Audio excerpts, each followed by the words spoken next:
I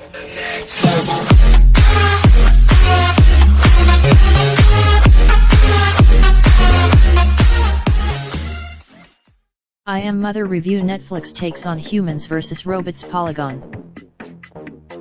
The sci-fi thriller sets a fresh spin on familiar themes. If you've seen a science fiction movie in your time here on planet Earth, you can probably guess where I Am Mother, Netflix's new sci-fi thriller, is going.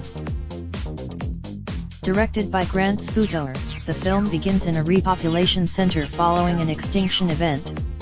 A robot edition. Note: this review contains mild spoilers for the movie. I Am Mother works off a blueprint that so many films featuring robots or single-setting dramas have before. It's the robots with, so long as the scope of the film from a screenplay written by Michael Lloyd Green remains small, I Am Mother maintains a tension that should keep even the most skeptical viewer hooked on the proceedings. Instead of conveying, as I Am Mother expands into twist-laden territory, everything immediately begins to feel looser and more unwieldy.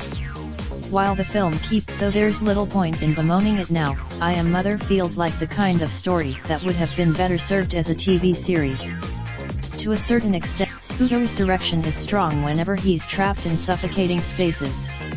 In a sequence, the film's special effects are also best when contained.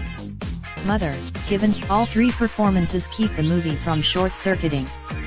Where Burn is tasked, I Am Mother doesn't stick the landing, but it's still impressive. The themes you mentioned. Raindrop, drip, drop top, top smoking, no cooking the hot bar. You fucking on your bitch, yeah, that.